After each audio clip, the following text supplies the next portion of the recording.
Good evening. Welcome to the Black Ibis Social Club. I'm your host, Alexandru Constantine, and we got Fisto in the studio. Welcome, guys. Yo, Yeah, man, I just burnt my like tongue with some hot tea. So before we start, I gotta tell you guys that I am really tired, so I'm gonna sound extra tweaked out today. I worked about 10 hours straight, and I got home from work about an hour ago. I wanted to, get some PowerPoints ready like we did last time, but alas, no PowerPoints today. Um, but we that's had okay. a We've kind of got a a weird week. yeah. What happened? Well, so for you guys in the beautiful, southeast, we had a snowstorm, and it actually snowed in South Carolina, which was unique. This is the second time it snowed in a year, which I guess I've only lived in South Carolina for a little bit over 3 years now, but two snow winters in a row, I guess it's like a big deal. It hasn't really happened in like ever, or as Wow. long as most people around here can remember. So I guess global warming is melting the ice caps and it's turning into snow or something. I don't know. I can't keep up with the doom cult stuff. Is it global warming, climate I change, mean, it global just cooling? whatever you need to think to believe that we're all going to die and that you need to vote for shitty policies. Right. I think that's about right. So the global warming brought us snow. So in about, I think it was Saturday night. It's late Saturday afternoon. It started snowing, and we got a good amount of snow actually, like about an inch on the ground. It was enough to like cover my backyard and my front yard. I posted Nice. that picture on Substack, Yeah. and I don't know what it is, man. Like I like the idea of snow. I like the idea of it. I don't like the way it feels. You know what I mean, man? Like Yeah. it Right. was cold. It was cold. And my daughter's so excited because she's a kid. So she wants to go out. And the three of us walked around our neighborhood and there's all these kids playing. It's dark already. It's like Saturday evening. And all the kids are out there playing, throwing snowballs at each other. And I'm sitting here in like jeans and like running shoes. And I'm just like, dude, this sucks. I want to go home. I don't want to be here. And after about 30 minutes of walking, my wife's like, just go home. You look miserable.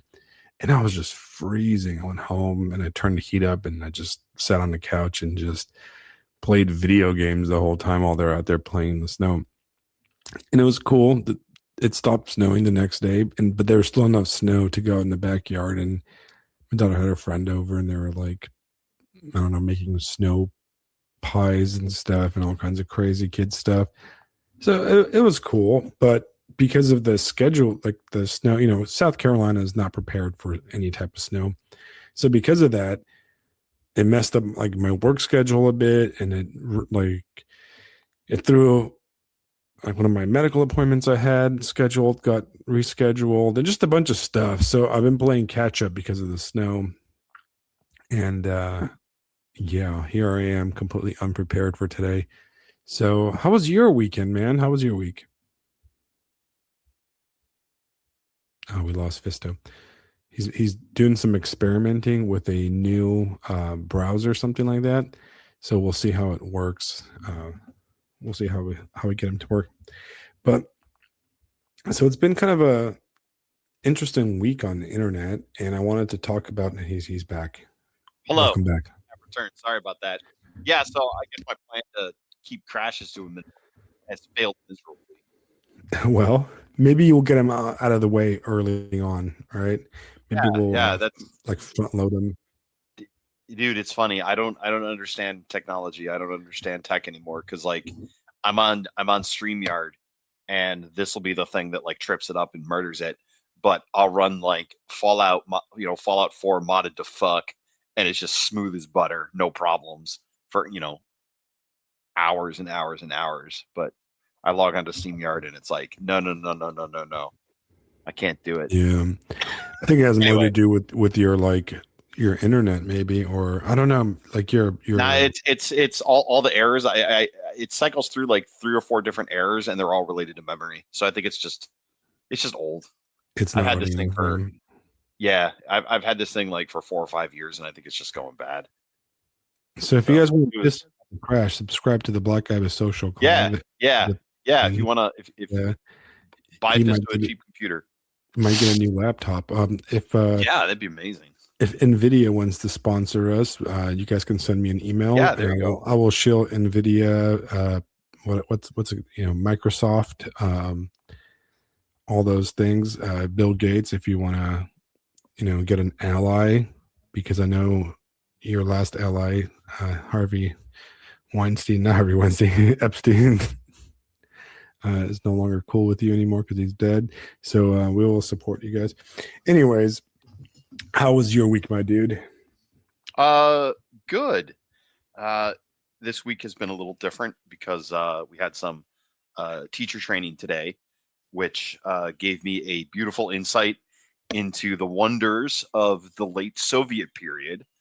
Um, One of the things that happens is when the internet goes out, like apparently there are enough teachers who don't know what to do or cannot do anything that we needed like a 2.5 hour training on this most like the most convoluted thing you could possibly imagine to like somehow create resilient classrooms that can continue teaching when the Wi-Fi goes out.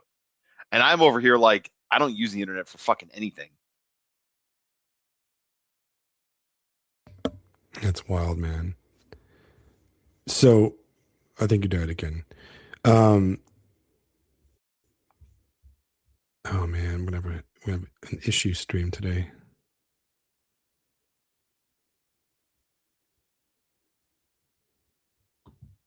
Sorry, guys. We're gonna iron this out.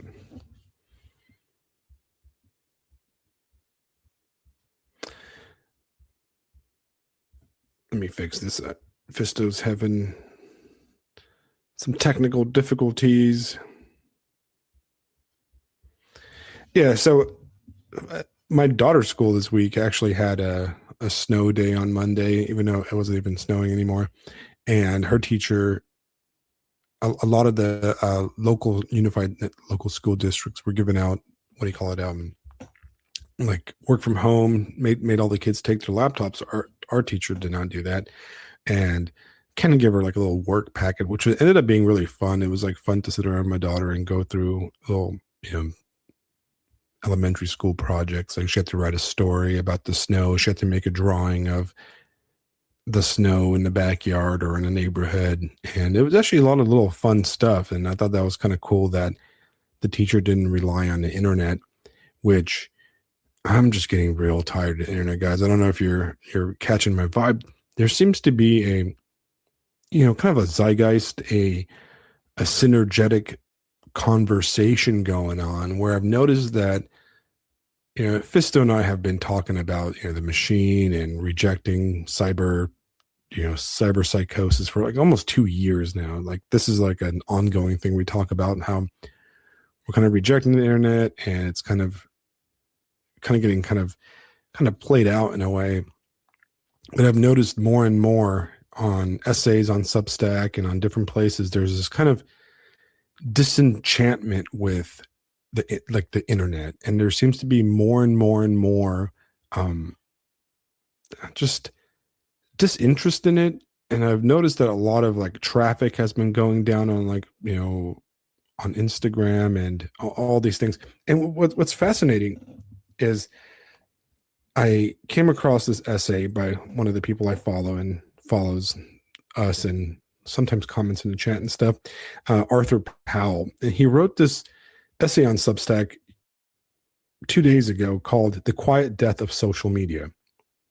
And it's actually fascinating. If you guys, I'll link it real quick in the chat, see if it comes out. And Arthur Powell wrote this, and I actually thought it was really good because it captured a lot of the things I've been saying and a lot of things I've been noticing. And the kind of the gist of it is that if you look at social media like reports and how people are using it over time. So from about 2014 to 2024, it went from people using social media to meet new people, to keep up with friends, to share opinions. Yes, correct. And, Absolutely. yeah, and it went up to to follow Hey, I'm back. celebrities. Okay, so here we're talking about social media, right? And we're talking Oh about yeah, yeah, how yeah. Social media, it sucks. we'll roll into that, and then we'll go back to your comment turn meeting at the school. Yes, thank you, So thank you, thank you. I was telling everybody, welcome back, by the way. I was telling everybody that in the last few weeks, I've noticed a lot of increase in Substack posts and conversations about social media and its decline. It's where it's going. A total lack of interest in social media, and it's something that I've noticed for years now. And we've talked about it here numerous times, and it seems to be like almost like a kind of a synergistic zeitgeist that's going on. I know Dr. Zachary Porku has mentioned he's doing a series right now about American media and science fiction and kind of the American cult of media. And his last episode this week, he's talking about Marshall McLuhan a lot, and I was like, "Wow, we've been talking Ooh, about that really? forever. We've been on a Interesting. Marshall McLuhan kick." And Yeah. when I was kind of trolling through the internet yesterday, which I only do rarely now, I came across Arthur Powell's little quick essay called "The Quiet Death of Social Media," and and to summarize it, I thought it was pretty good because it captured an interesting thing that I've noticed myself, is that in the last few years, how we use social media and how we use the internet has really changed from how it used to be. So I got on the internet, and everybody knows how old I'm. I'm 42 years old. So I was kind of, some of you guys in the chat are probably older and were like Usenet guys and did the whole, I'm talking about Usenet, A Fisto, little bit. Yeah. Yeah. I didn't like use it all using that all those much, but like I'm aware of it. all those old school, like, Old school. yeah, I think it was a little Message bit before my boards. time, right? I got, yeah, yeah, Angel. I'm old, man. So I got on the internet back in 1995. I think I remember when my dad first he bought a used computer, like a used PC. It was like I think it was like a Hewlett Packard PC. One of those, remember those gray ones, how they were all gray? Everybody had the gray with the CRT monitor. And I really just played Warcraft 2 on it and Diablo 1. That's really what we were doing. And then Duke Nukem. We played a lot of Duke Nukem on it. Yes. And Hexen. Fantastic. Remember Hexen? It was like Magic Duke Yeah. Nukem. Rise of the So we Triad. had Rise of the Triad. That was one of my old school like ridiculous games. That game was freaking cool as hell. Anyway, so in that era, there really wasn't social media per se, but we had like and then the chat rooms kind of turned into AOL Messenger, and everybody had their little AOL screen names. And yeah, I was in middle school, and everybody was coming up with cool AOL names. But in those early days, I feel like I was like one of the rare few people that had AOL, and I wasn't like a rich dude for. Myst was a cool video game. It was like a puzzle game. You like wake up on this island and you have to like Myst. solve. Do you remember that one? It was like a big deal. It was like high tech graphics. I played it. I never beat it. I think it used to be like I think it was bundled with like Windows 98 or something like that. It came with it. Really? And I remember it being on my friend's iMac. That's where he ended up getting it. Yeah.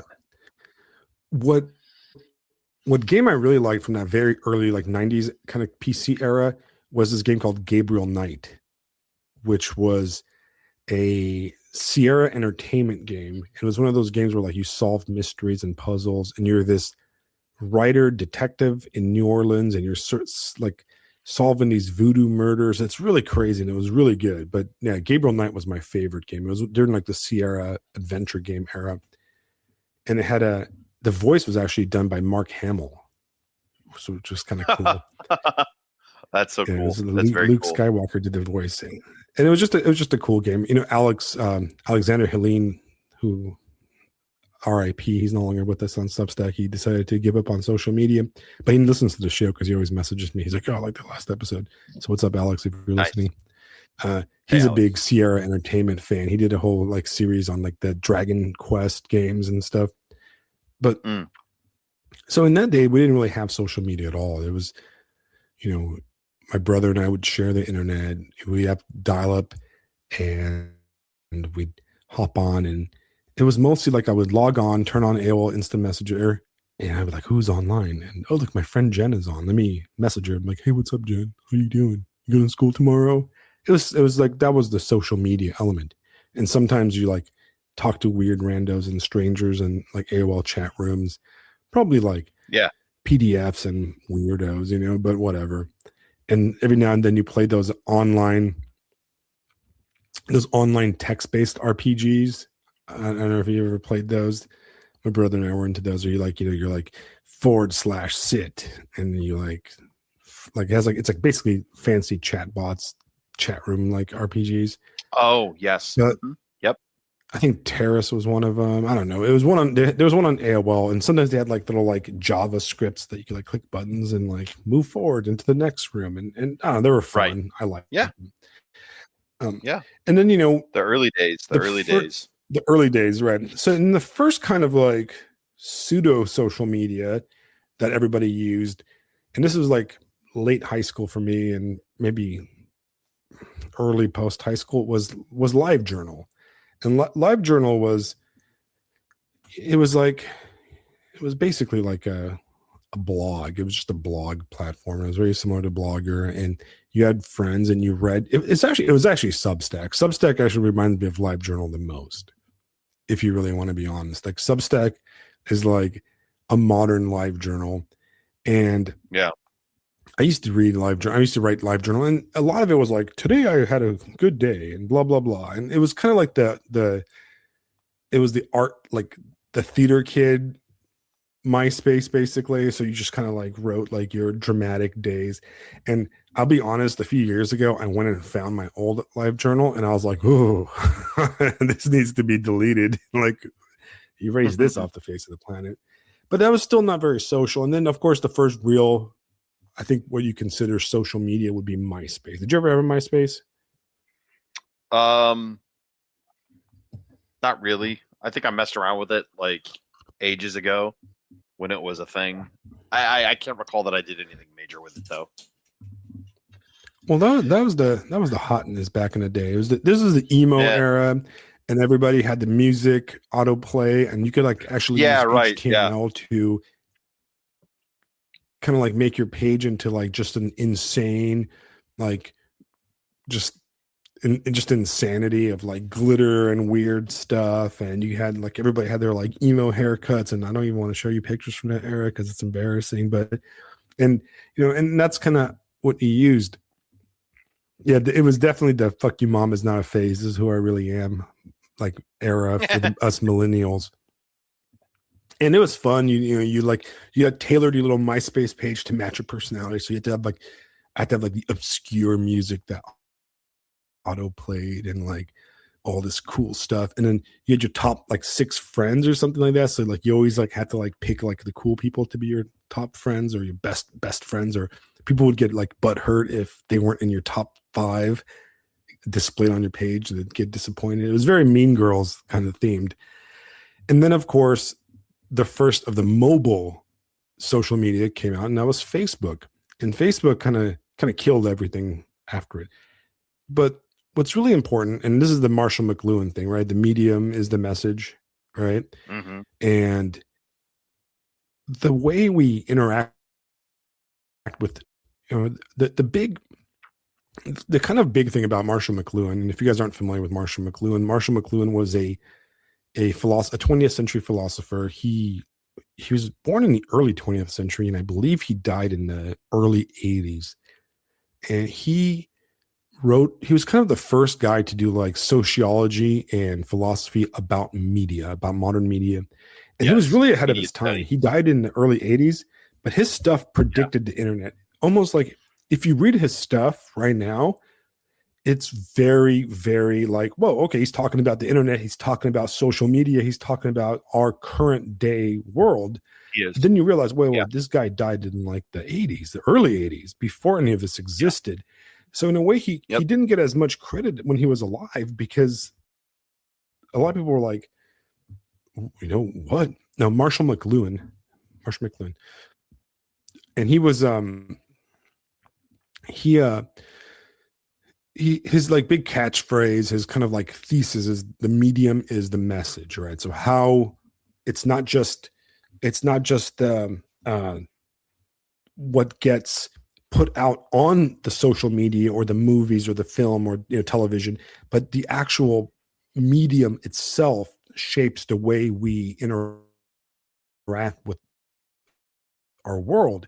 And a good example, too, I'm going to kind of paraphrase. And then, like I said, Dr. Zachary Porku does a really good lecture on this today. He did it, I think, yesterday. And if you want to listen to that, he's much better at explaining than I am. But I thought that this really fit into it. So what he's talking about, he always said that like any technology gives you something, but takes away something at the same time. Right. That was like one of his things that he talked about. So a good example is like wheels and car, mobility technology like cars and the Right. wheel, that kind of stuff. It gives you the ability to travel quickly. It gives you the ability to move material and yourself, great distances at much less effort than before. But then it also takes away something, right? Which is in the cases of like cars, it takes away your ability to move yourself with your own body. It makes you fat. It makes you lazy. It takes away your time because now you're traveling more than you would before.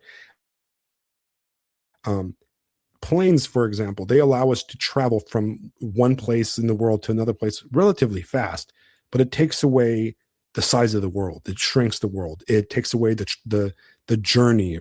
You go from like having a journey across country in a car to which can take 4 or 5 days, and you're exploring and seeing things. And now you're just flying in 8 hours, and you're just sitting there staring at a computer screen in front of you, or sleeping. Right. So there's a lot of every technology gives and takes. And social media or media itself does the same kind of stuff, right?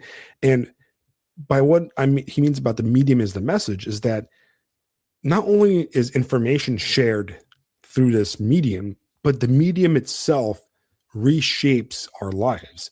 So in the way, actually, Zachary Pork used a very good example, like cars, for example, they create car culture, right? Like you can't have car culture and all the different cultures around cars, like hot rodding and like Asian car, freaking street racing and all the different car cultures, big truck like culture and that kind of stuff. That all comes with you need a car to do that, right? So the car itself, the technology of the car, there's a culture built around it. And in the same way, the internet has shaped our, for some of you guys that are in your early 20s, it's shaped your entire life. How you interact with each other has been fully shaped by the medium of the internet and the medium of social media. And so it's really interesting. And what Arthur Powell points out in his little quick essay is that in the last, I'd say 10 to 15 years of social media, it has changed the way we interact with each other, right? And for example, Facebook was never a great app. It was really at the beginning a kind of exclusive MySpace clone that cleaned up MySpace, simplified it, and made it a lot easier to use. It got rid of all the personality bells and whistles of MySpace and kind of made it like just a quick kind of proto Twitter in a way. If you guys remember how, I don't know if you guys were on early Facebook, but early Facebook had almost a Twitter feed kind of quality to it, where it would ask you like, how are you feeling today? Or what are you doing right now? And that kind of stuff. And people would be like watching TV with, and then the way Facebook would format it, it would say, Alex is watching TV. It would use like your screen name and then like put out whatever you typed. So it was very much like a follow me as I'm doing stuff. So in the early days of Facebook, people would use it in that way where they would be like, Alex is watching TV with his wife or his girlfriend, or Alex is, heading to the bar right now, guys, and that kind of stuff. And that kind of technology shaped the way we started interacting with each other. Now, in a lot of the conversations about Facebook, people always leave out one of the main reasons why Facebook got big. And it was a lot of it had to do with timing, right? There was a very good moment of serendipitous timing for Facebook because it became an open platform around the same time that the iPhone was released, right? And if you guys Right. remember, this is around 2007, 2009. So the there was two major phones that were like a big deal in that era, which was the BlackBerry. If you guys remember, everybody used to have a BlackBerry Curve. If you lived in a Yep. big city like Los Angeles or Chicago, you owned a BlackBerry Curve, right? And then Yep. if I had one of those you for a while. and then right, and at the same time that the BlackBerry Curve was kind of ascendant, or it was the king of the hill of the cell phone world, the iPhone comes out, and the iPhone drops like it's hot, right? And what Facebook did was it was the first like social media to have an app, and they dropped an app real quick. So because of that, everybody had Facebook on their phones. So you have a really cool Marshall McLuhan kind of illustration of the phone that everybody was carrying now was carrying Facebook, and they were very symbiotic with that live journal. Like I said, pseudo Substack, like proto Substack, turned into. I have Facebook on my BlackBerry, and it really shaped the way you interacted with people. Right? It really did the whole medium is the message thing, right? And at the time when Facebook exploded into the mainstream, I was living in Chicago, and every single person I met, right, was on Facebook because there was a bunch of college age people and everybody was on Facebook using, logged in with their college emails and stuff. And am I breaking up? Am I losing connection, guys? I'm so sorry. Yeah, breaking up just a little bit. It sounds fine on my end. I'll try to reboot my internet real fast, but if it keeps, let me know if it keeps doing that, and I'll try to have my wife reboot the internet downstairs. Okay, but so if you guys remember, everybody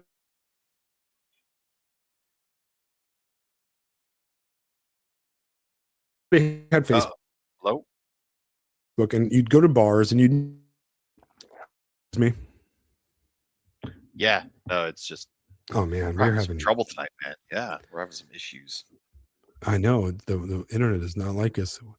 It's the ghost of Marshall McLuhan coming at us, That's what it is. The and I'm medium is having the like message. His good message is bars on run. my.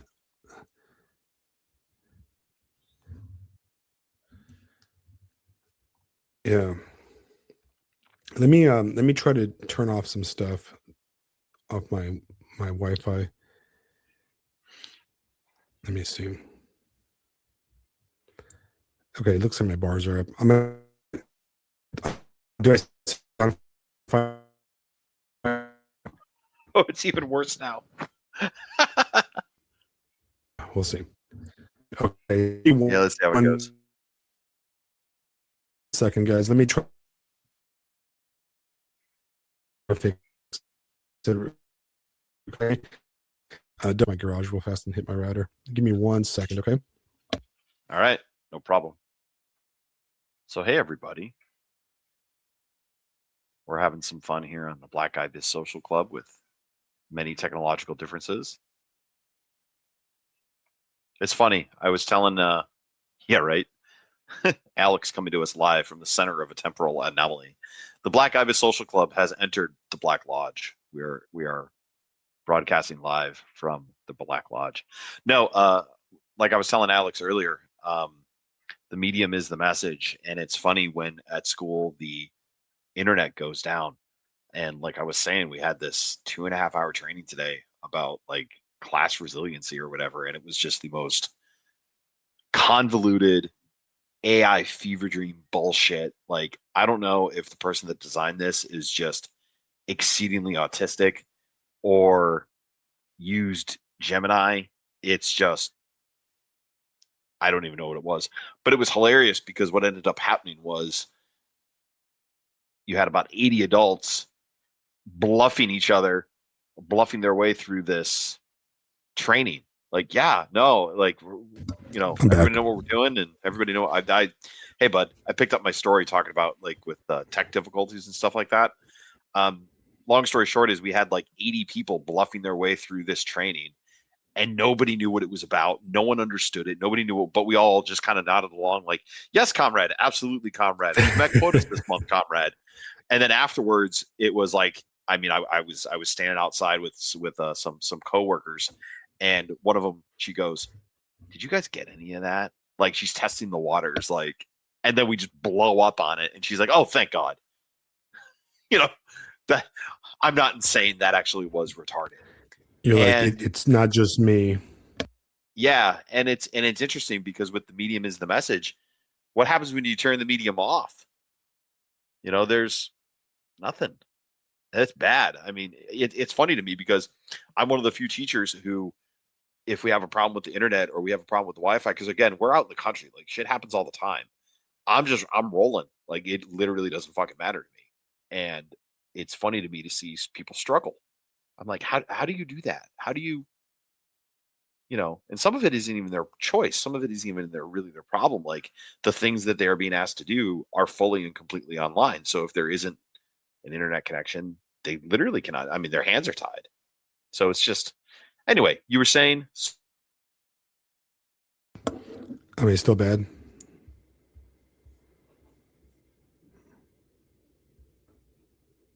Oh man, am I still bad, guys, or is it?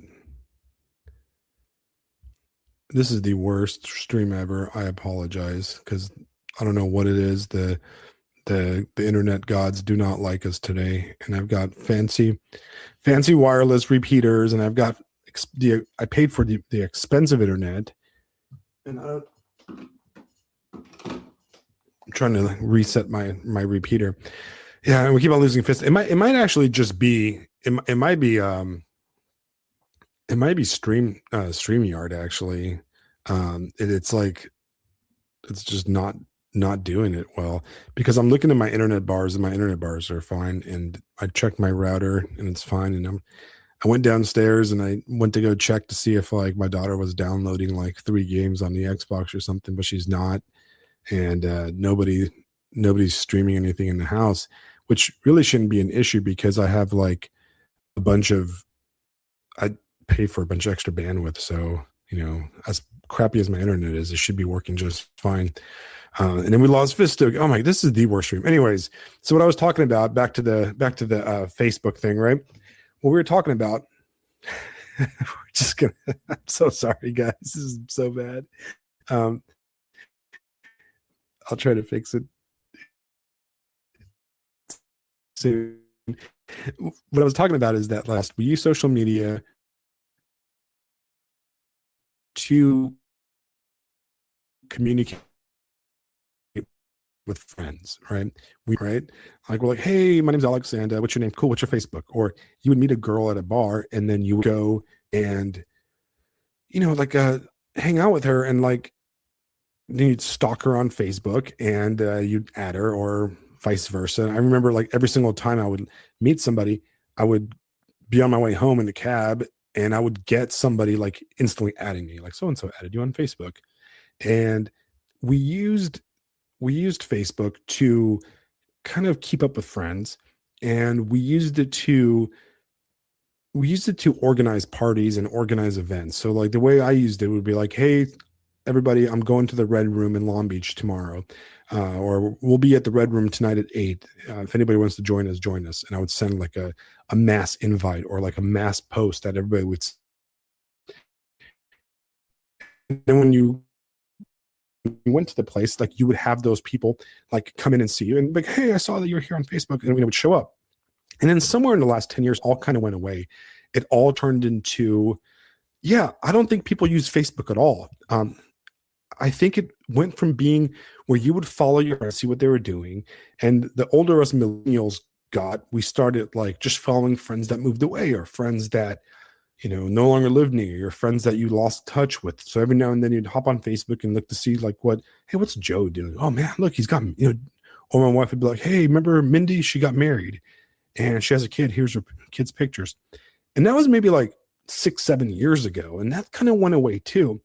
So Instagram came out. And when Instagram came out, it was just a picture thing. And now it's just a video website, but it used to be a picture thing.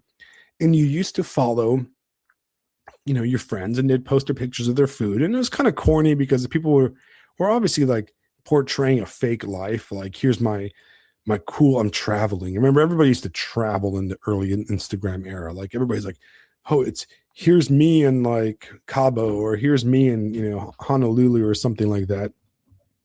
And that's what. Give me 1 second, guys.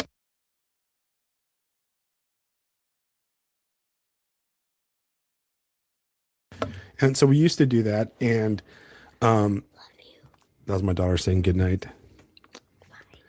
And you don't do that anymore. If you look at you're back. Yeah. Jeez. I'm about Failstream.com. Yeah, Failstream, exactly. This is Black Ibis Failstream. I'm 5 seconds from eating this is thing our worst one, man. Out into the dumpster. Yeah. It's not just you, man. Mine's acting up too, so it's kind of a joint thing. So yeah, I was saying how like in the Facebook areas, we used to like constantly like talk with our friends and follow our family members and follow our friends. And here's a picture of me at a party. Here's a picture of me drunk at a party. Here's a picture of me doing this. And now, for some reason, if you look at Facebook and you look at your Instagram, you're not following any friends. All right. On Substack, I think I follow 0, maybe 1 or 2 people I know in real life.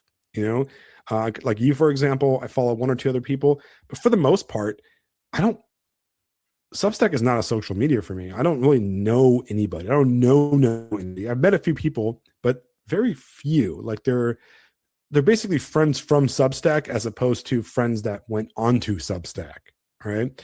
And my Instagram, it's just a video watching thing. I don't think I have any friends, like any real life friends on Instagram. There's nothing like I made an Instagram and it's just basically like Black Ibis stuff. And I just post like updates, and I use it to look at stupid videos, all that kind of stuff. So we've gone away from social media as social. We've completely removed the social media. And in Arthur Powell's little essay, and there's like, the little thing, it just says that people no longer use social media to do anything social. All people do nowadays is they follow celebrities, follow fake stuff, and follow like meme accounts. And the question is, what are we doing? What's the point? Right? And where has the social element of the internet moved to? It's moved to private chats, right? Everybody's got a private chat. I think I'm like in 4 separate private chats. I've got like a work private chat, and I've got like I got a church private chat, and like just a bunch of different private chats. And we got a Black Ibis private chat, which you guys can all join if you want to. And then we've got like 4 other private chats, and I got like a writer private chat for like fiction writing. And that's where all this is what I did, guys. So you post stuff like, hey, this is what I did, and you post pictures of stuff in there, and I post pictures of like, here's me in the snow, here's me hanging out with my kid, right? We use those private chats in the same way we used to use social media like 15 years ago, and how we used to post on Facebook or Instagram like when their stuff first came out. And it's really interesting because if you don't join the Black Ibis private chat, you gay. But 100%. So what happened? Like where do you think it went wrong? Like, why do you think social media died? I want like your theory on it. I'm going to think about that one a little bit. By the way, if you see anything interesting in chat, please let me know. I'm not following chat, so that way I can try to crash less. What killed it? What killed it? What killed it? What killed it? Making money killed it, probably.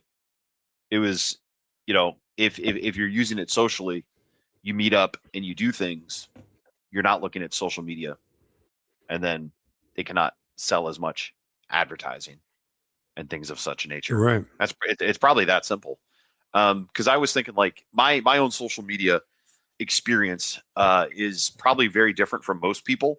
I never did MySpace. I did the message boards, like a lot of the uh, Halo guys that I used to hang out with. It was some of the original Halo message boards, halo.bungie.org, for example. And I'd meet up with those guys. I traveled to New York once, like I did things in the social realm with these guys. And then as far as like friends and things of that nature, I was on it in college. After college, I'm trying to think. Yeah, I think I joined Facebook after college in like 2005, 2006. And then I left it in 2010 and have never done anything even remotely close to it until Substack. So I have this huge gap where it was, if anything, the private chats that you mentioned. So I guess I was kind of on the vanguard. But it's just they got to make money, they got to have power, they got to get stuff. And if people aren't looking at their phones, then they aren't consuming the product. Or actually, let's be real, if you're free, you are the product. So they needed to figure out how to have the product available to their clients, advertisers, 24/7 as much as possible. Eyeballs on screens, baby, because isn't that what they're selling? They're not selling to us, they're selling to somebody Right. else. And I think that's what happened. I think that Yeah, like, so the if business you look model's at the just people that not. are Yeah, active on social media, right? They're yeah, all they're all people that are selling you something. right. It's become like an advertising thing, right? Where everybody's some kind of influencer, they're influencing you, they're doing something along those lines. And it's like Yeah, really, everybody's really selling something. like it's really lame when you think about it, right? It's just become the ultimate like influencer thing where everybody's either selling something, hawking something, or doing something along those lines. And it's absolutely lame. Like, and you have to ask yourself, why are we even bothering with this now, right? What is the point of Yeah, this, right? Like, like very few why people are actually we just like, talking. right? Like, so the question is, why do we even have this stuff anymore? And what's the future, right? And what's the future of the internet? Is it just going to become a kind of a tool to just use to, for quick communication, stupid stuff? But for the most part, like I'm starting to see like I know a lot of young guys, and some of the guys in the chat are young. They don't even have social media anymore. Like there's guys that just don't they're not online anymore. Like I don't know if you noticed that. Are your kids at school online as much? I think so. A lot of them have Instagram, Snapchat, uh, not so much Facebook. I don't see that pop up a lot. Discord's everywhere, so it's probably more the private chat rooms, things of that nature, not like Yeah, social I, media I per think like se. Discord has like taken over. Yeah, Discord has taken over as the main thing. I mean, we should hop on Discord. We should have a Black Ibis Discord server, and get Yeah, banned after like a absolutely. day. You get banned. Yeah, Um, sure. but yeah, From that's really unacceptable interesting. languages. But that's kind of what I've been thinking about. I just been thinking a lot about like what is the point of social media? Why do I even have it? Like why do I like I'm so stuck in the habit of I pull out my phone and I click on, you know, I click on, you know, I don't have Facebook anymore. Like I mean I have Facebook, but it's like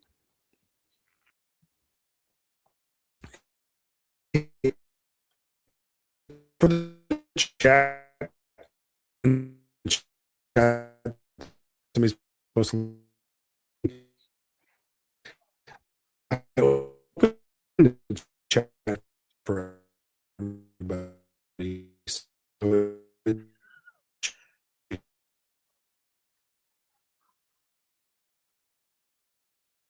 Alex, you there?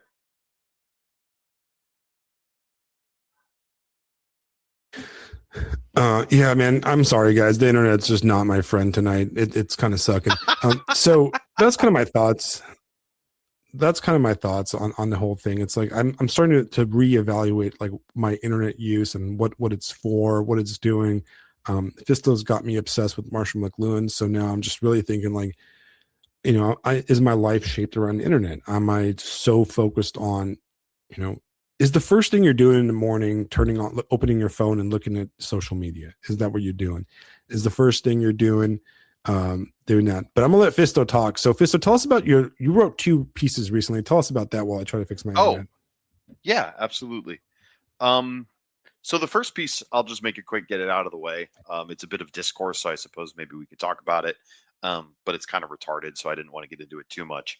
But as many of us know, the whole Don Lemon situation, where he was arrested for his role in the shenanigans in Minnesota with that church, where they interrupted a worship service and were definitely antagonistic towards the congregation there.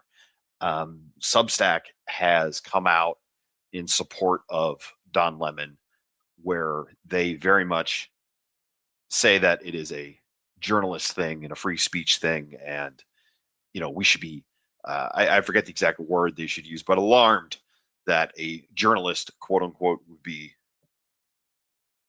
targeted in such a matter when there are other things that the administration should or should not be doing. In my mind, it's absolute fucking horse shit. And the thing that really gets me about it is Substack refuses or just seems incapable of considering the religious angle to it, the religious dimension. Um, the First Amendment is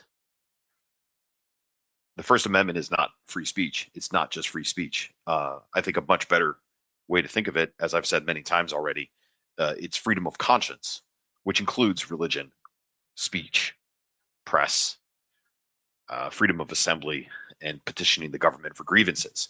So, it's our society has just chopped off that first part. Like, we don't even think of the religious side of things anymore. It's like, oh yeah, that is part of there. I mean, you can see it with like the classes that I've taught, where people go, First Amendment, it's free speech, free speech, free speech. It isn't. And it really demonstrates a fundamental misunderstanding, I think, of the Bill of Rights as a cohesive set of amendments. They're not just 10 amendments out there for no reason. They establish very clearly, I think, kind of a hierarchy or kind of a framework for protecting individual rights, especially when you consider the First Amendment is about freedom of conscience. The Second Amendment is about the freedom of your person. The Third Amendment is about the freedom of your house. The Fourth through Seventh is about your freedom when the government has cause to take it away. And then 8, 9, and 10 are basically just, sweeping up and catching anything they missed. That's really what it is, if you look at it cohesively as a single thought, as a cohesive set of things. So yeah, I wrote an article basically like, trying to slap Substack in the mouth a little bit. I titled it "Shut Up, Substack," a little nod to my famous catchphrase. But yeah, just deeply frustrating. I think any of us, especially those of us who are Christian, need to pause and recognize their position on this matter. Because if another church suffered similarly, or Don Lemon's behavior was in any way supported or approved of by the administration, whether that's through them, failing to prosecute correctly or anything, we are in hostile territory now. We are in very hostile territory. So that was the one article that I wrote. That was more of a article of the moment. My buddies, John, who I think is in chat, and then Isaiah, I asked them if I should write something, and they said, yeah, absolutely. Both barrels, let them have it. I think it was a good piece, and I think I was upset about the whole Chris Best thing, and that's kind of who came out in favor of the Don Lemon thing, and I think there was a either a accidental misreading or a deliberate misreading of it, but like I said, I don't see it as a free speech issue at all. I think that I think that people that are trying to justify it are just either completely deluded or just downright dishonest, because you can see it in the video. His intention, let's be honest, guys, his intention was to disrupt the church service. And it's ultimately terrorism, right? That's really what it is, because the whole, the whole like concept of this disruption thing is just soft terrorism, where they're telling these people that if you support something, which are in the case of, the ICE stuff, the laws of the land, right? The laws that Right. the democratically elected government is enforcing, that the will of Right. the Across people, multiple administrations, right, across both multiple Democratic and administration, Republican. right? They're Yeah. saying that if you support those things, we are going to come into your places of worship, and we are going to disrupt and threaten you. And let's be honest, it's a threat. All right. you know Yeah, it is. and it's It's crossing a intimidation. line. It's crossing a line that really the only people that you know did church burnings and stuff was like the KKK and like in the civil rights era and that kind of stuff. It's strictly just pure terrorism, right? And it's one step away from violence. And what it's really terrifying about the whole thing is that it like it changes it changes the way we think about things, right? And it changes the overall, the whole the Overton window of violence and behavior. We are really really pushing it with this into a very very dangerous area, right? Because all this political back and forth, and for the most part I find it, I'm very disinterested in it, right? A lot of it is like it's like smoke and mirrors. It's games to a certain degree, right? Like, something happens. We expect the liberals to protest and throw a scene. They get pepper sprayed. They feel like heroes, and then everything kind of recycles to the next thing, right? It's kind of a cyclical thing, and Yeah. it's not outside the rules, if that makes sense. Yeah. Like there's On like this episode of right of it's TV, of it's like entertainment. liberal blue-haired people chimping out and boomers chimping out. We've got like this version of it. There's like no Yeah. kings before. It was something other. So we like it recycles so often that I forgot what the last thing was. Like I don't even remember what they were angry about before. But Yeah. this thing with busting into a church and breaking up a church and like really terrorizing people in it crosses a line outside the rules, if that makes sense to me. There was a level of rule crossing that I think is like too much. In a way, to be honest, like the January 6th stuff kind of crossed that rule set too, if you really want to be honest, right? It was basically like you broke the game in a way. Like you went, you're not really supposed to go over there, like it kind of broke the game.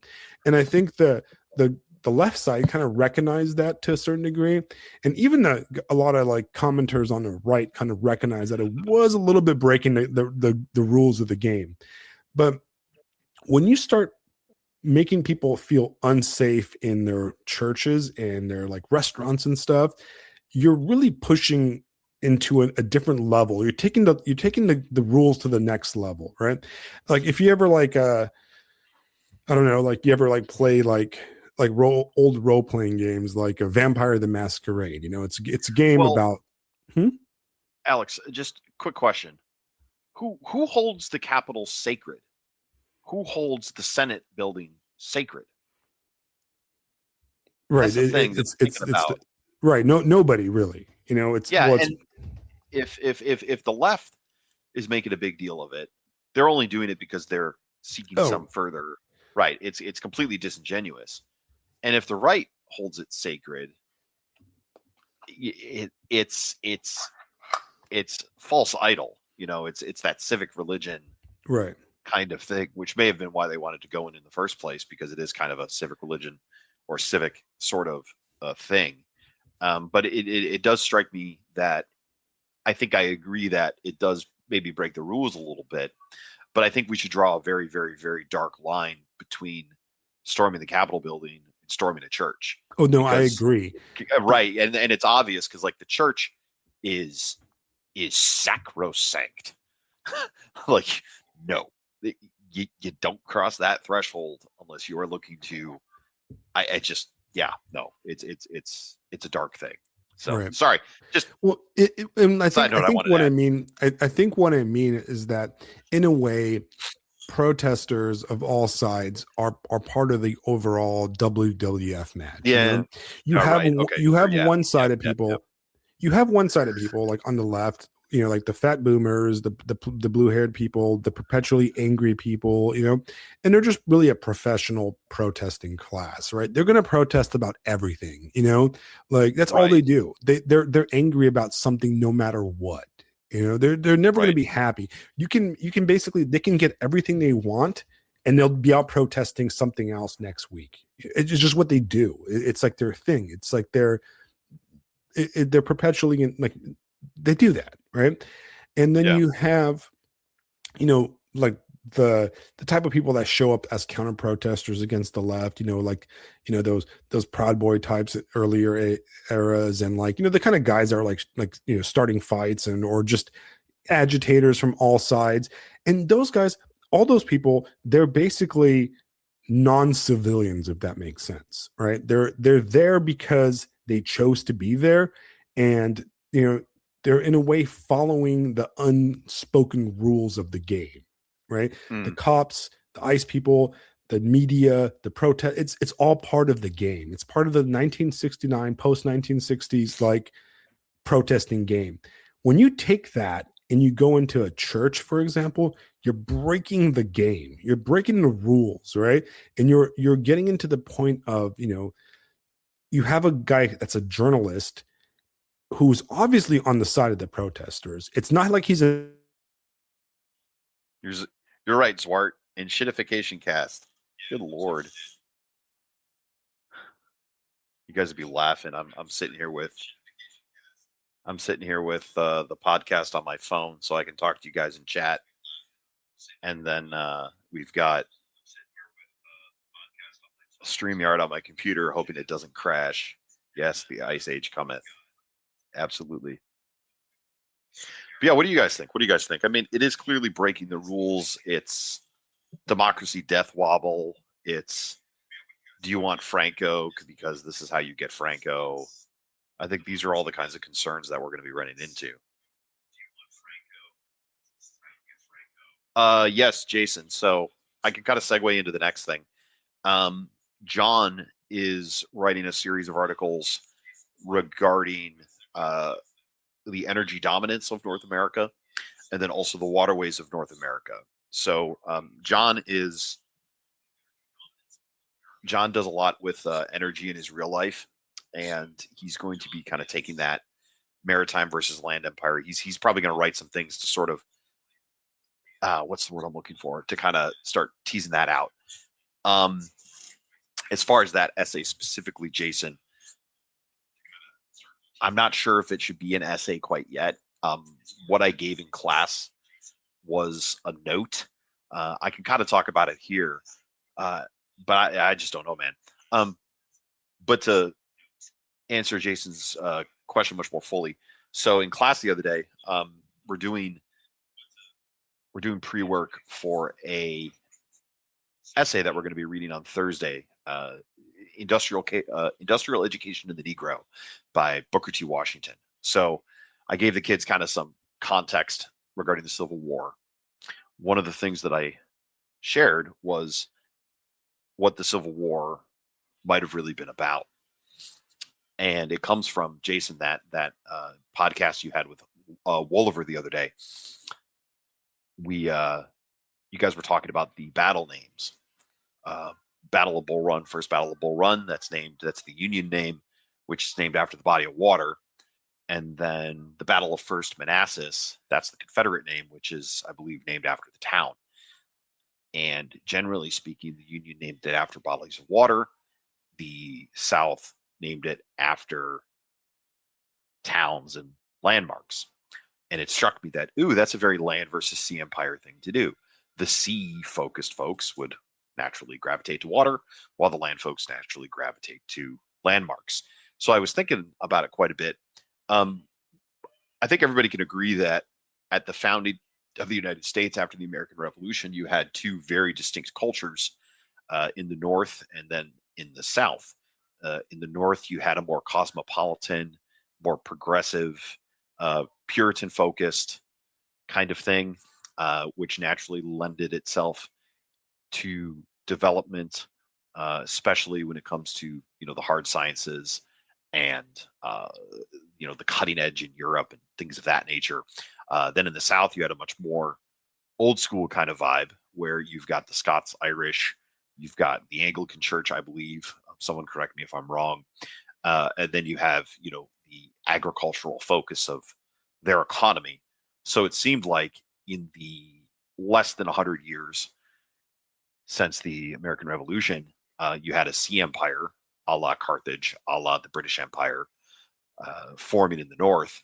And then in the south, you had a land empire a la Russia, a la Rome, forming there. And as they expanded west, Bloody Kansas, and so on and so forth, which, guys, by the way, Jason has a very excellent series of materials. Episcopal, thank you, sir. Jason has a very excellent series of things about Bloody Kansas. But that conflict pushing west was very much about what kind of country is the United States going to become? What is it going to develop into?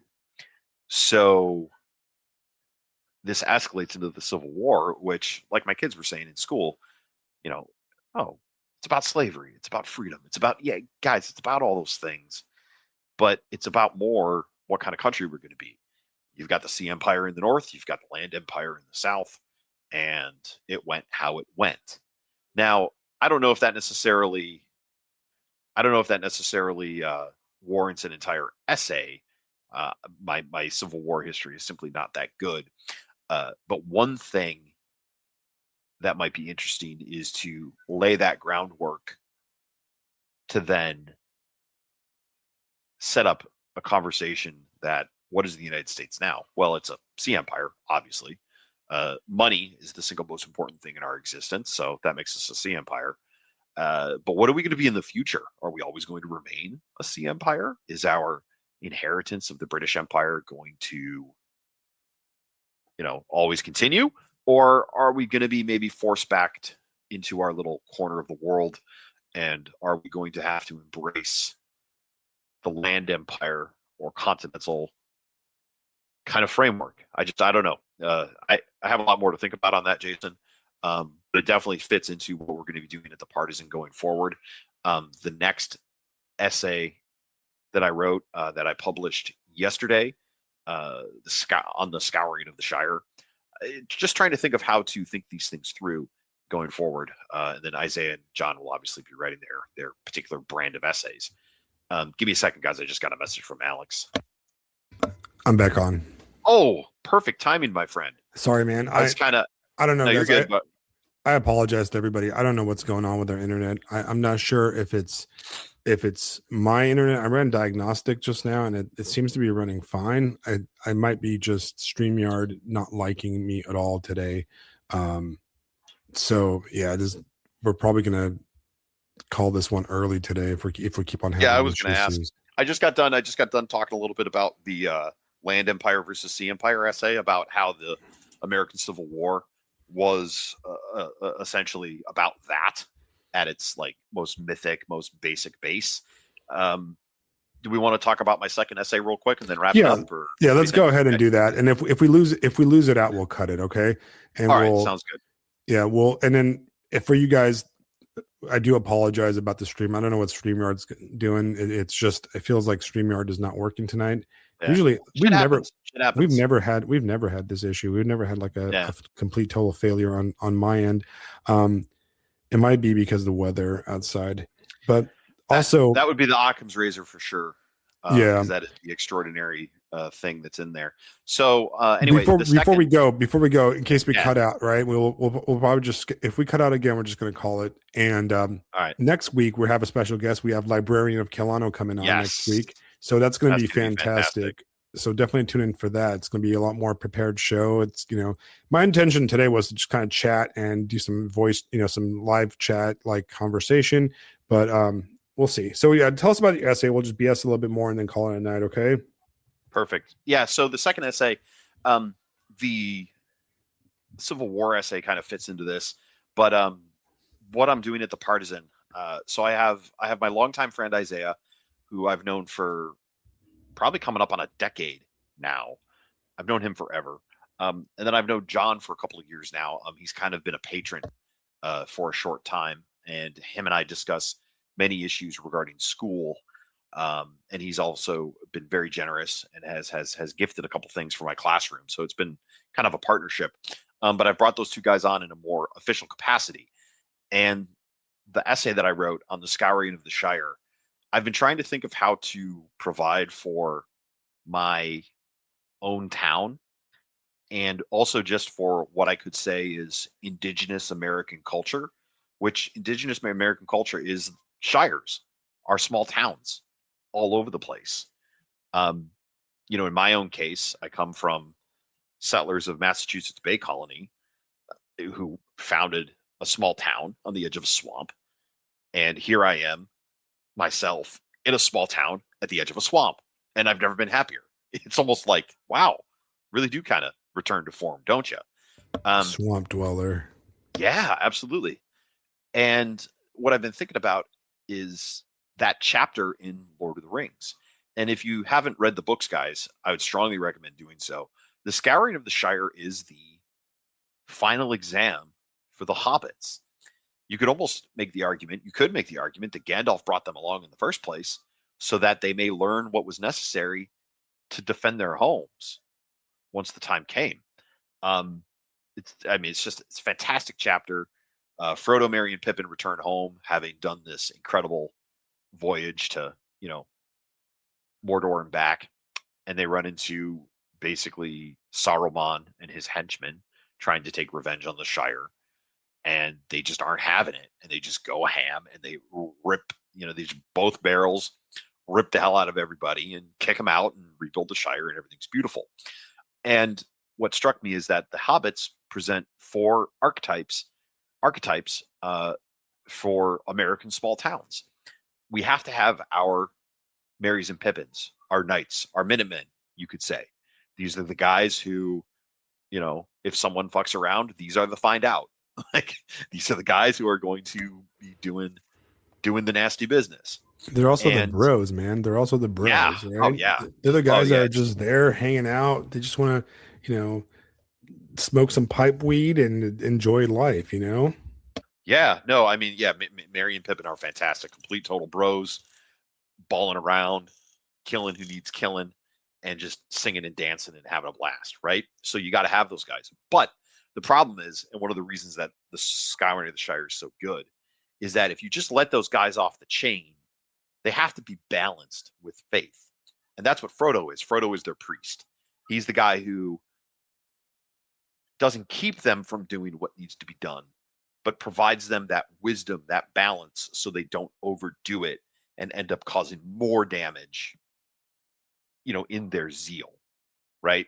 And Frodo is incredible because he failed.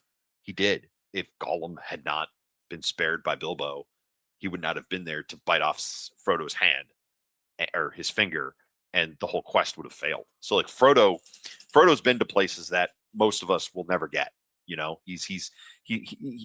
It's like when people join an order, they're called to a special life. So that's Frodo. You got to have guys like that. You got to have guys who have gone deep into the soul and have come back with knowledge that helps guide the rest. And then Sam simply represents the purpose. Sam is why all of this happens. And for those of you that didn't read the book or haven't read that chapter, Sam marries his childhood sweetheart. He eventually becomes mayor of the town and I guess like 15 kids or something, sires like an entire baseball team. You know what I mean? So He finishes the book. yeah, exactly. Yeah, and he literally finishes the book. Well, I guess I'm back, or what's he say? I'm back. Anyway, yeah, and Sam is the purpose, and I think what makes this very, very strong, what makes this very, very good, especially as millennials, because we've made tons of mistakes, and a lot of us are unrepentant and still absolute total shitlords. It provides a purpose for everyone. Sam has the kids. Sam raises the family. Merry and Pippin, as far as we know, don't have children, but that doesn't mean their contribution was any less. You know what I mean? Because they help build the world that Sam's kids get to grow up in. That's awesome. And then Frodo eventually has to leave and heads into the West and all that stuff. But is his contribution any less? No, of course not. That's ridiculous. So like it's a good positive framework to show how we can all contribute and we can all work together to defend the city, defend the Shire. Because man, the next 10 years are going to be some of the craziest decades in American history. I can't wait. It's gonna be absolutely bonkers. But we've got to like, and I know a lot of people have, and a lot of people have been moving in this direction. But I guess this is my own contribution to the discourse in getting people prepared. You know what I mean? No, right. So And yeah, I so agree. I yeah, agree with that. And I like that piece because, it's on last episode, we talked about like, so yeah, Jason, you're right. Sam is the true king. He is 100% the king. He had to earn it, just like Aragorn did. right. And he returned to the Shire. He didn't want to go. He He was was a expected. reluctant, he Yes. was a reluctant hero at first. He was actually truly the first, the real reluctant hero of the book. The movie, I think, made Aragon kind of the reluctant king, but in the books, Aragon was Oh no, yeah, he he does. was Yeah, never he's reluctant ready at to all. rock. Yeah, no, he's ready to ball out. He's like, let's go. Yeah. Aragorn is He, not messing around with books. he doubted himself a little bit, but for the most part in the books, Yeah, he's not for like really yeah, he doesn't for follow the 30 trope. seconds, for 30 seconds, and then he just starts murdering again. Yeah. Like, well, nah. Yeah, but no, you're right. But yeah, and then what I want to do is with John and Isaiah. Isaiah is kind of a Frodo. John is kind of a Sam. Um, if I were to call myself one of the hobbits, I definitely gravitate towards Merry and Pippin because I don't like backing down from a fight. Uh, but I feel I need to kind of keep the Gandalf. I kind of need to be the collector of the hobbits, um, especially in my own town and among my students and the people that I'm getting to know. I've noticed that I have a knack for identifying talent and putting the right people in touch with each other, and that is a very Gandalf thing to do. So Right. I guess I'll reserve that role for myself if You're I gonna may do draw a so sign bold. on my door. You're gonna draw a Absolutely, sign, and 100%. then I guess Yes, let you do it. I'm afraid. I'm afraid you have to go on a suicide run with me. So, sorry, but there'll be dragons. It'll be fun. Don't worry about it. Right.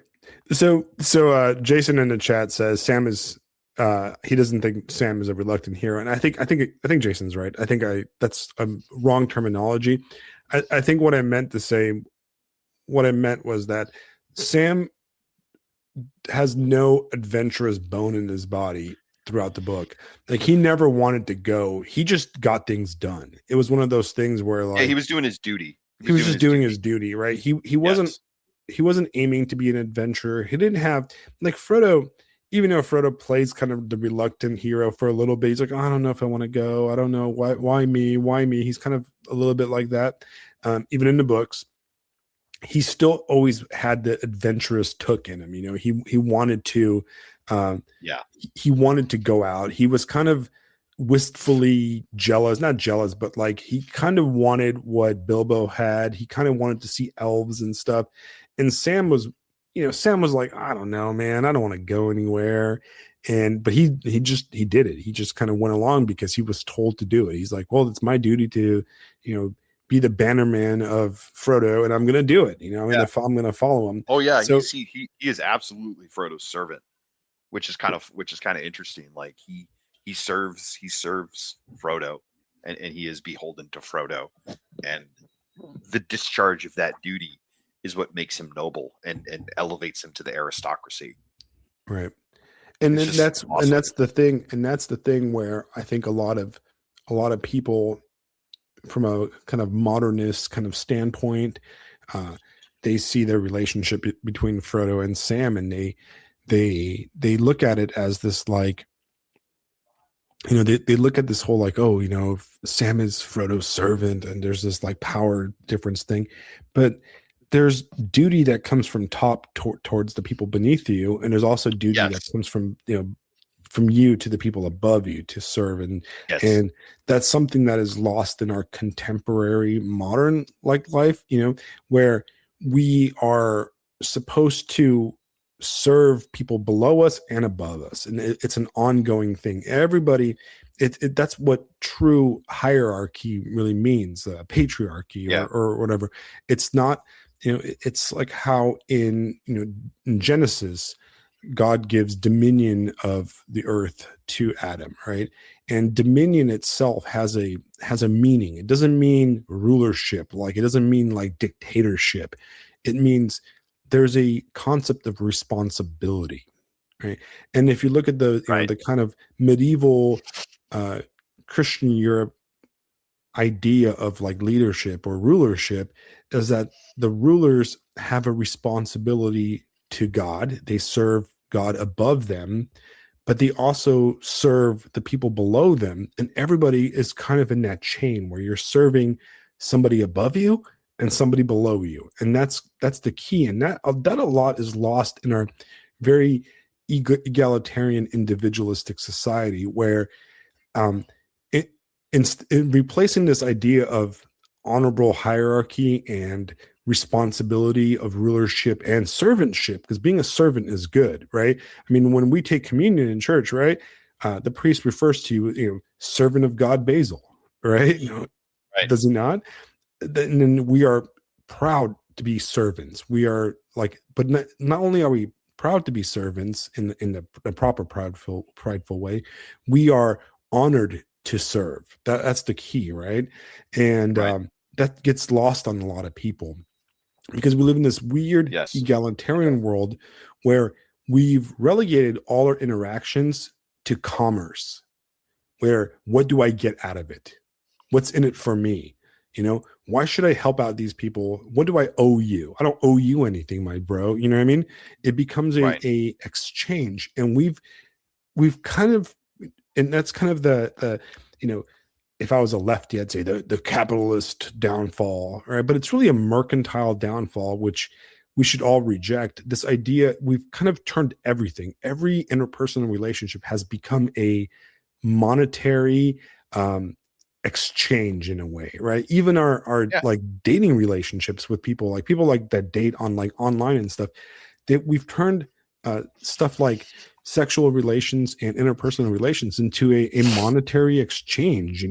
While it might not be outright out in the open, it's just really borderline prostitution. Like, what do I get out of this? Yeah. Like, am I wasting Yeah. my time and money on this person? What's my We're investment? all mercenaries and whores. Right. And That's it. it's pretty That's all we are. sad. Yeah. That is the society we're in. Right. The punishment for modern life's sins is modern life itself. 100%. Right. And it's interesting. And I think you can look back on our little other conversation that we failed at having, which was about social media. That's really where it went wrong. Yeah. It Yeah. went from a medium where we talked to friends and family and made arrangements to hang out into Yep. everybody's hawking their beard oil, or I'm selling Yeah. my Substack articles or something like that. It's completely It gone was. downhill. Yeah. It was a cool tool for creatures to do creature things, Right. and then it got uprooted and paved over by the machine.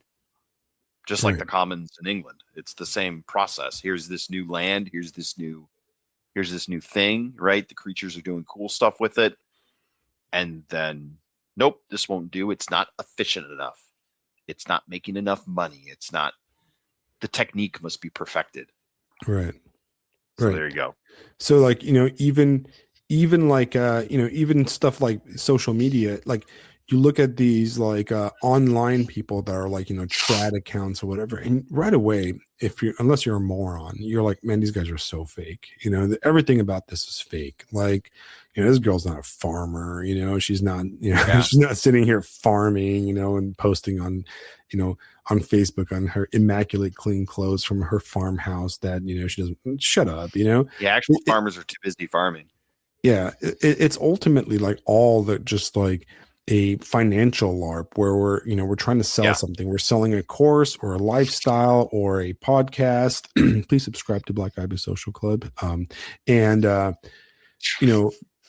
we're doing all that stuff, and it in a way it's kind of weird because where's the real people at? Where's the reality of it? I guess you can still find some truth on the internet on places like, hopefully like this, right? We're pretty honest. There's nothing fake about either of Yeah, us. I'm not definitely trying. I'm not trying to sell anybody anything. I got 4,300 blocks now. Like, I'm not selling anybody anything. Yeah. Right? Fuck them. But I mean, I was like scrolling. I was scrolling through Twitter like right now, and there's like on the Twitter world, there's a meltdown of the trad cath accounts. I don't know if you guys are following that social media drama where a bunch of those trad girls and trad dudes that are like super trad or whatever that means.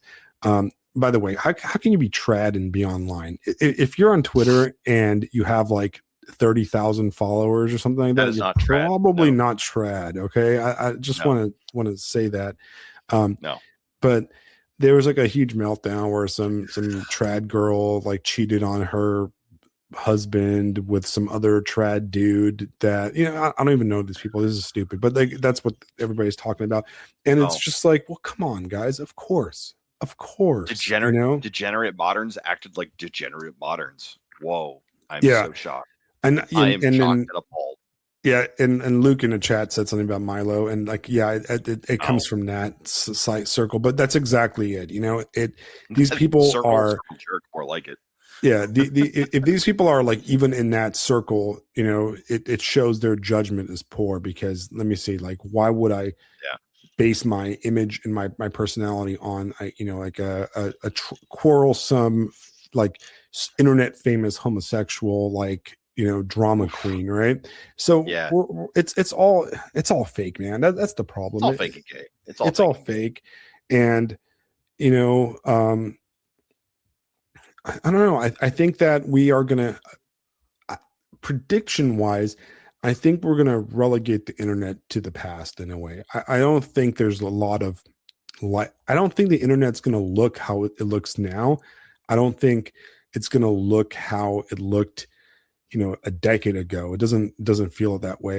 And I think that there's a lack of authenticity in it right now, which, you know, half the time when you get comments on Substack, you're like, dude, this guy's not even a real human. You'll get Yeah, a comment. Now look at some of the comments on some stuff I posted. I'm like, AI hands type this. You know what I mean? This is yeah, not even a real yeah, person, right? Or yeah, it's some like bot farm like guy in like Bangladesh, like trying to get hits. Like look at all those like fake like right wing bro accounts with like the AI pictures and they're like trad Christian right and all this stuff. And it's like, come on, man. That comes out of like Mumbai, right? Like it's not yeah, real. They're just, you know, they're click farms and Substack has become completely inundated with those. Look at the top choices and stuff, and they're all fake, right? You got accounts that have like 40, 50, 100,000 followers, but they get like one like engagement. And then the comments are like, you know, you know, PFP less, yeah, like Zwartengood is like White Pride Warrior 1488 logging in from Uttar Pradesh, right? Exactly, right? yeah. It's like, we're The gonna have fact is, the fact is, just I have to interrupt. The fact is, Emma Horstick, don't laugh, was peak Substack. that was peak That was peak Substack, Substack. It was perfect. All of right? that was amazing, and then it's just been. I mean, It's yeah, all been downhill that's it. since It's Emma all been downhill Horstick. from there. Yeah, but yeah, I mean, we're gonna get to the point where like, in a way, we're gonna have to like, there's gonna be some way you have to verify accounts, man. Like, it's just, I know, Verify it's a real person. Yeah, I'm not one of those guys that argues about like anonymity or like I'm not against anonymous posting. I'm not against that kind of stuff. But there's for it to like survive, there has to be. We need to find a way to make things like authentic, right?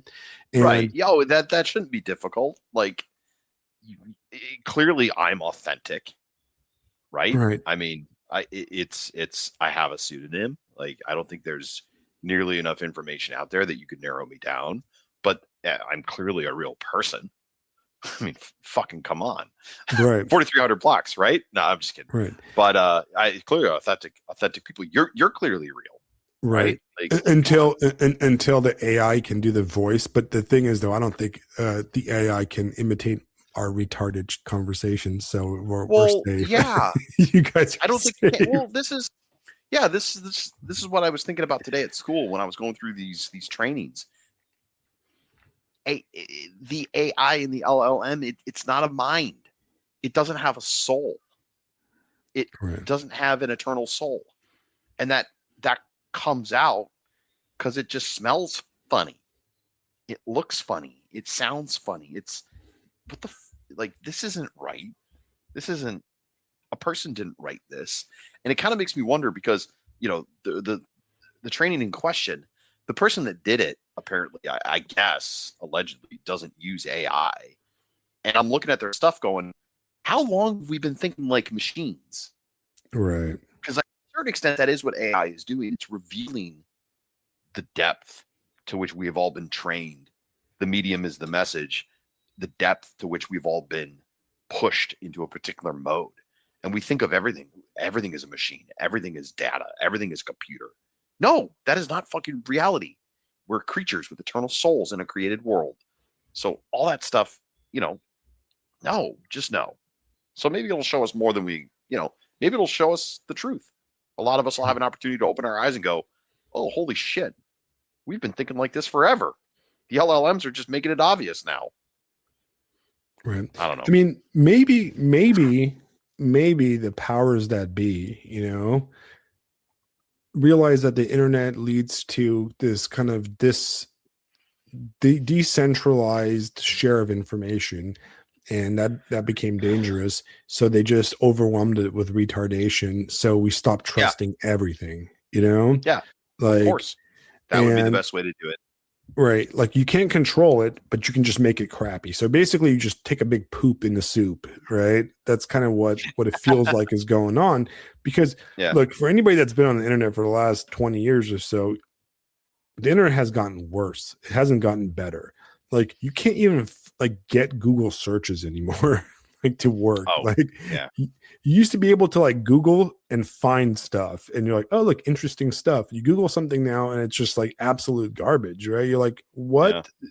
It you can't even like save an image file because it's like locked up by Pinterest and all these other junk like websites, and it's just like it's useless. Like I find myself like and then we know we're addicted to Amazon and ordering stuff off of Amazon and having digital Yeah. files, and I'm realizing that it's kind of terrifying. And what's terrifying is that it it's inhuman in a way because it erases like you're a history teacher, and Yeah. a lot of you guys are into history, and the majority of primary sources that we use for history, almost like everything we know about the past is done through letters and communications and written text. Like Yeah. we know about we know about the founding fathers and people from that era because we read George Washington's letters, and we read their journals and their diaries and all this stuff, and we know a lot about the inner lives of different writers because some people saved their work or saved their letters that they sent to each other, right? I know, like Yeah. Franz Kafka, for example, he wanted all his stuff to be thrown away, and he tried to destroy everything. And I believe it was his sister that refused to burn his stuff after his death, and then ended up publishing his stuff. So a lot of this stuff that we know about people is because we found their journals, their letters, right? And when our era ends, if we were to, go a few hundred years in the future and we look back, there's nothing, right? There's nothing written down.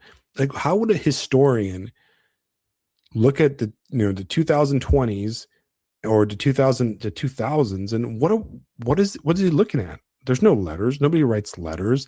Nobody writes like personal journals that they keep. Nobody, even like entire novels people have written are they're digital ephemera. It's gone.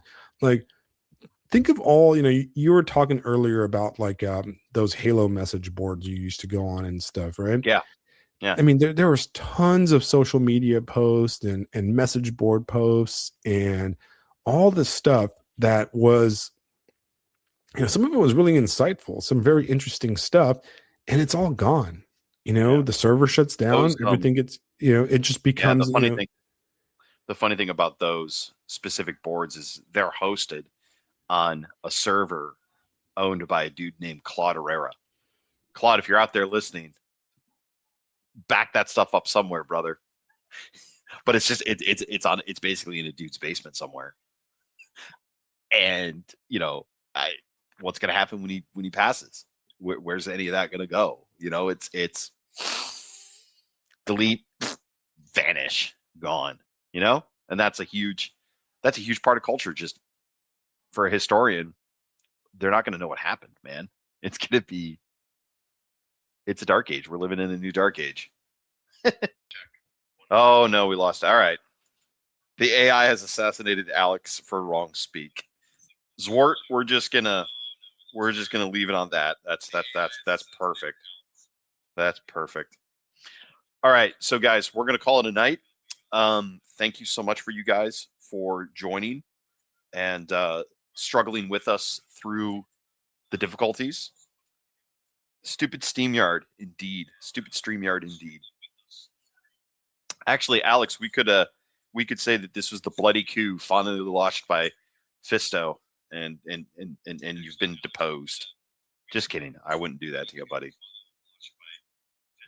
Anyway, guys. Oh, hey, he's back. Oh no, I mean, bloody coup.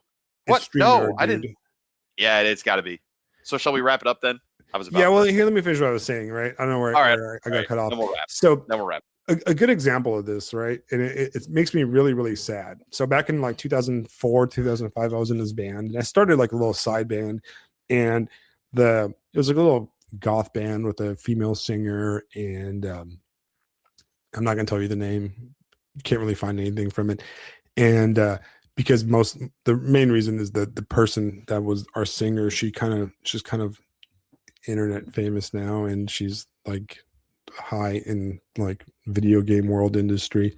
And we did one show, and it was a really cool show. Like it was at this goth club, and we played, and it was a good crowd. And some dude, this is like in the early days, like right when like YouTube first came out. So maybe it was like a little bit later.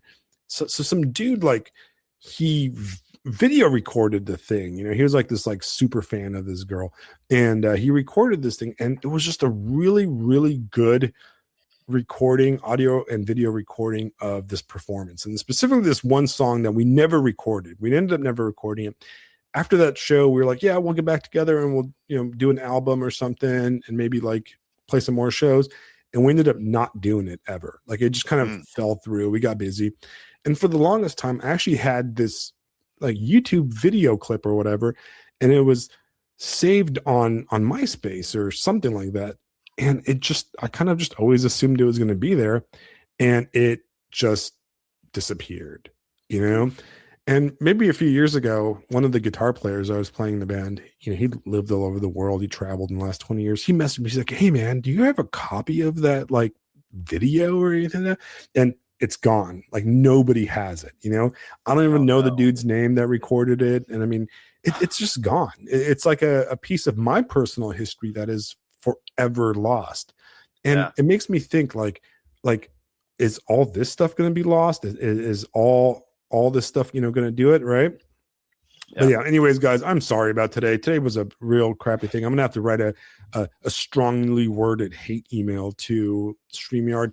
I'm thinking that it's actually StreamYard, not us, because I ran diagnostics on my internet, and Sparklight's actually running fine, and all my routers are working fine, and my wireless repeaters working fine. And tell them I said they were retarded.